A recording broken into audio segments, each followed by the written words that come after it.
Children of God, I greet you in the mighty name of the Lord Jesus Christ. This is the new day that the Lord has given us, and we are going to rejoice together because God is in charge, God is in control. And the Bible reading for today is taken from the Gospel of Matthew, Matthew 27, Matthew chapter 27, verse 62 to 66. Our Bible reading is taken from the book of Matthew chapter 27, verse 62 to verse 66. And I'll read. The next day, that is after the day of preparation, the chief priests and the Pharisees gathered before Pilate and said, Sir, we remember how that impostor said, while he was still alive, after 3 days I will rise. Therefore, order the tomb to be made secure until the third day, lest his disciples go and steal him away and tell the people he has risen from the dead, and the last flood will be worse than the first.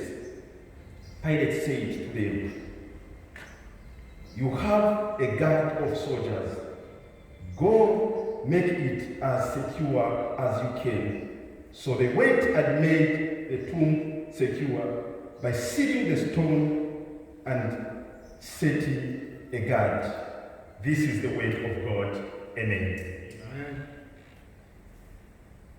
Brethren, my theme today is entitled, In Moments of Silence, He is God. In moments of silence, He is God. Matthew wrote this gospel to prove that Jesus is the Messiah and the eternal King. And yesterday, some of you who were able to follow us, and some of you who failed to follow us, we had a wonderful, a powerful service that we are blessed by Major P. Kibindo. And she reminded us about the suffering and death of Jesus Christ. And he also reminded us about the significance of the blood of Jesus Christ. And today is Saturday.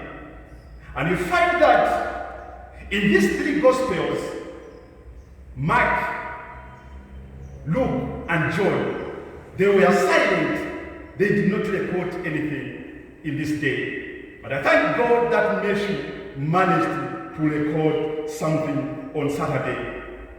And this is where I've taken our theme, which says, in moments of silence, He is God. And from the passage that I've just read, the Bible records that on the next day, and which was Saturday, the chief priests and Pharisees, they went to see Pilate. And when they went there, they had an agenda. They requested that they should be given a guard to guard the tomb, because they were afraid that Jesus will resurrect. That Jesus will resurrect. And the most fear that they had, they were thinking that the disciples will go there and steal the body of Christ. This was the most fear that the chief priests and the Pharisees had. These religious leaders took Jesus' resurrection claim more seriously than the disciples did. And we find that the disciples didn't remember Jesus' teaching because they were panicking, because they thought that all is over.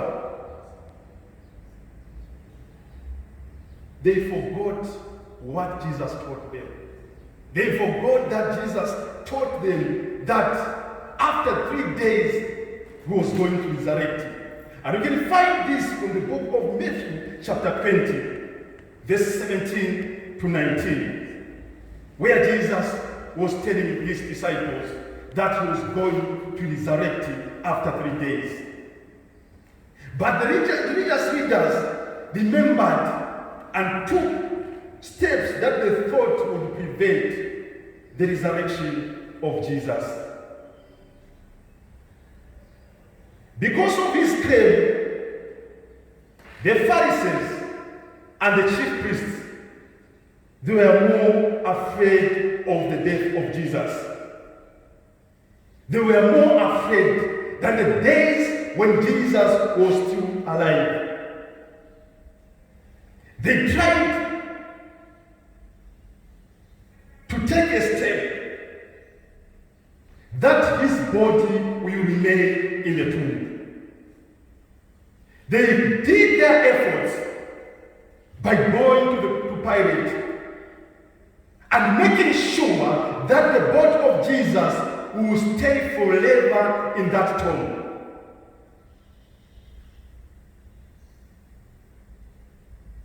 Brethren, the tomb was made out of the law. In the side of the hill, there was only one entrance, and on that entrance, there was a big stone. That one person could not even manage to lift that particular stone. Despite all the big stone that was put on the tomb, the chief priests and the Pharisees, they were not satisfied. They had to put more measures to make sure that Jesus had to remain in that tomb.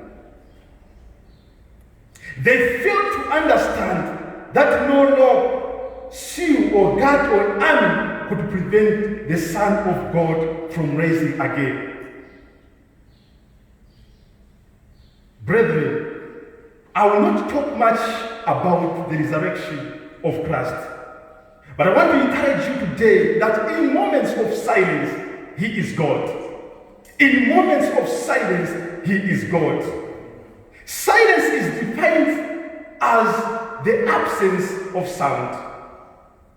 Silence is defined as the absence of sound. In this life, there's time to be silent, and there's time to speak. And we can find this from the book of Ecclesiastes chapter 3, verse 7. And depending on the situation you are, certain situation will allow you to speak something, and certain situation will not allow you to say something.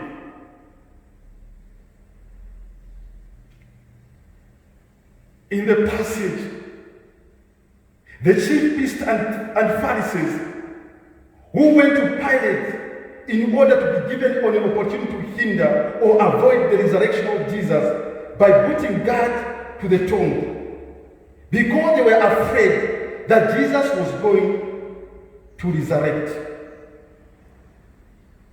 according to his teaching.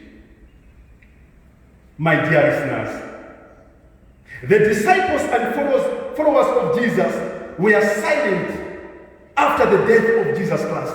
Just as I said that there are certain situations in life that can make you to be silent. You don't have something to say because of that situation. It was a situation for the disciples. And they were nowhere to be seen. They were hiding. They were quiet because of that situation.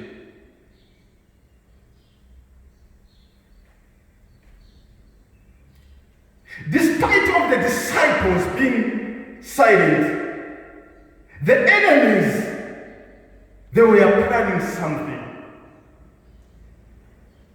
They were planning something to silence them even more, by making sure that all the hope they had should be silenced. Because the disciples, they had forgotten about the teaching of Jesus on resurrection. My brothers and sisters, what does this message try to teach us this morning? In the moments of silence, He is God. When you are passing through a difficult situation, it is difficult to say something. We lose strength and memory like the disciples. We become silent.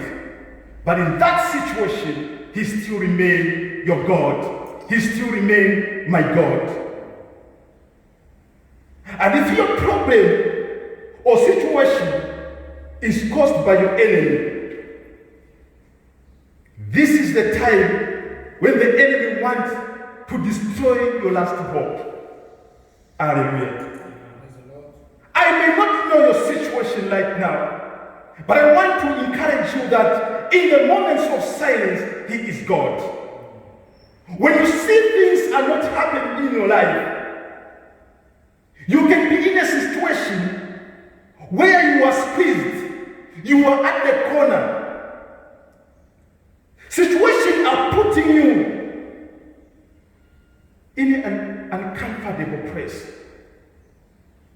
And you feel you are in the valley of death, and no one is willing to be with you.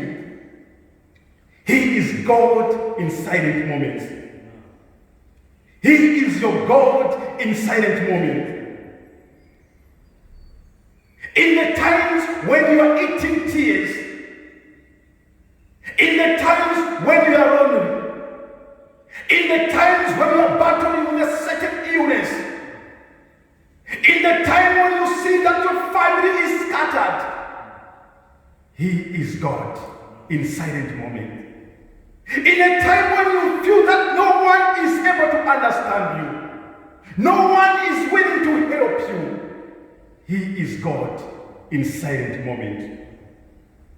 God will never forget what He has promised in your life. He is faithful. When He says something, God will do it in your life.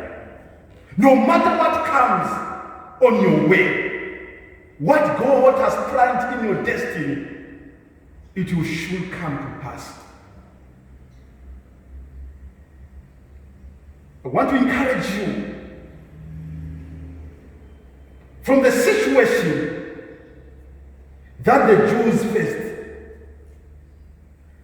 under Haman's plot to destroy them. And you can find this from the book of Esther chapter 3. Mordecai refused to kneel down or pay Haman honor. And this provoked this man. And the Jews were silenced by this enemy. But they presented their issue to God, and God intervened. In silent moments, He is your God. He is able to save you. He is able to do what He is supposed to do. Brethren, your enemies knows you have a Savior. Whereas you must have forgotten, like the disciples, about who you are. He is God in times of silence. You have God on your side. You have a potential to overcome your situation.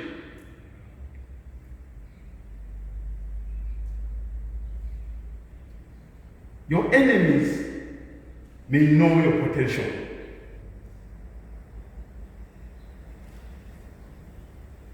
And don't be like Gideon. In the book of Judges chapter 7, verse 9 to 14. And I want to read with you this book of Gideon, of Judges chapter. The book of Judges chapter 7, verse 9 to 14. Listen to the word of God. Judges chapter 7, verse 9 to 14. The Bible records, that same night the Lord said to him, arise, go down against the camp, for I have given it into your hand. But if you are afraid to go down to the camp with Pula your servant, and you shall hear what they say, and afterward your hands shall be strengthened to go down against the camp. Then he went down with Pula his servant to the outpost of the armed men who were in the camp. And in verse 12, and the Midianites and the Amalekites and all the people of the east lay along the valley like locusts. Abaners and their camels were without number, as the sand that is on the seashore in the Abaners. When Gideon came, behold, a man was telling a dream to his comrade. And he said, behold, I dreamed a dream, and behold, a cake of barley bread tumbled into the camp of Midian, and came to the tent and struck it, so that it fell, and turned it upside down, so that the tent lay flat. And his comrade answered in verse 14, this is no other than the sword of Gideon, the son of Joash, a man of Israel. God has given into his hand Midian and all the camp. Hallelujah. And these particular words that came from the mouth of the enemies, it encouraged Gideon. Hallelujah. The enemy had a story to tell. They were afraid of Gideon. They realized they knew his potential. But himself, Gideon, couldn't understand who he was. But he was reminded by the enemy that he had the potential to overcome. Hallelujah. Brethren, in the moment of silence, you have the potential to overcome.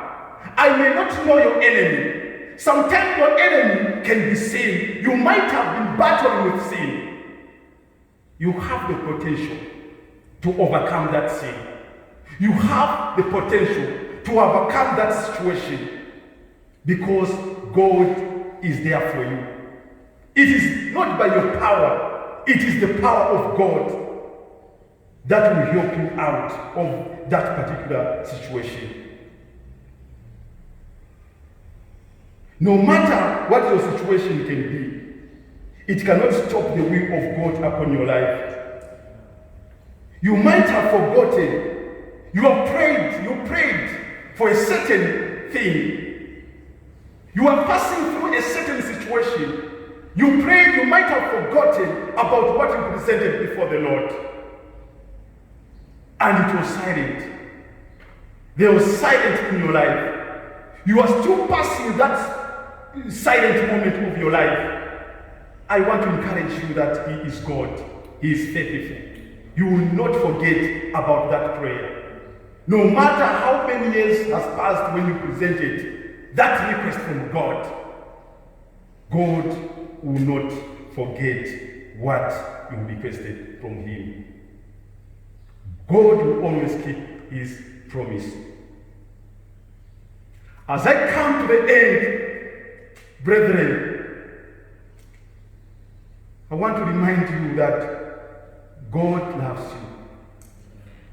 It is God who is able to understand and help you in the moment of silence. When you see things are upside down, He is faithful. He is there for you. He is there for your family. Your life may seem to be empty. He is God. What we need to do is to surrender our lives fully to Him. We submit to Him, and He will do His own will upon our lives. And some of us who have not yet accepted, received Him as a personal Savior and Lord, is a time this period should bring us closer to Him, that we should receive Christ as our personal Lord and Savior, and is willing to accept us. Jesus is willing to receive us. No matter how your life can be, He died. He was crucified. And now today, we are reminded that He is in the tomb, just for you and me. What an opportunity. What a privilege for the King, for the Lord to die for your situation, for the Lord to die for my situation. It is because of His love. And we should not take His love for granted. It is my prayer that God will continue blessing you and seeing you through in every situation, because He's a faithful God. God bless you. Shall we pray? Father, we thank you.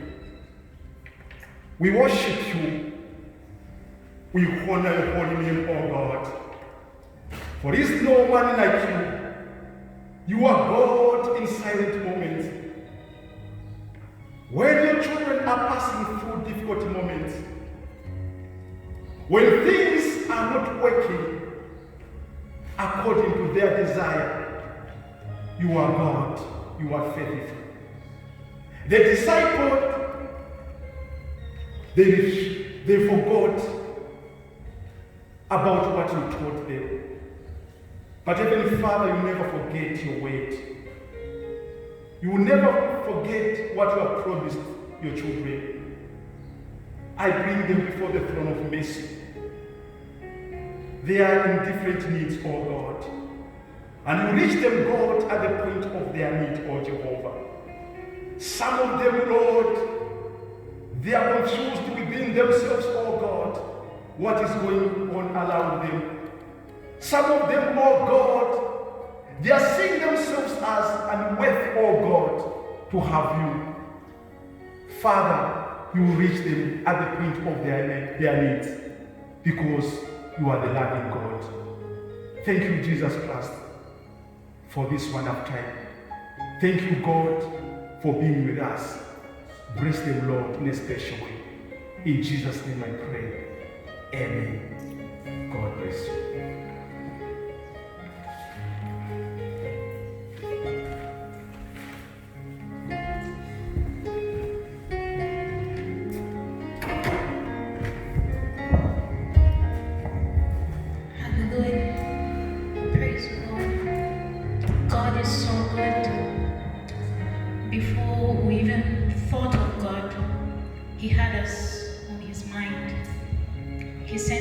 Jesus to die for us because He loves us so much. He's a good God. He's the kind of God who's not indifferent to our pain, indifferent to anything that we go through. He is the God that comes close. He's the God who's there. So now, wherever you are, just thank Him. Just say, God, you're good. You're good to me. You're faithful. You are there. Hallelujah. Thank you, Jesus. Hallelujah.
Hallelujah. He is good. Amen.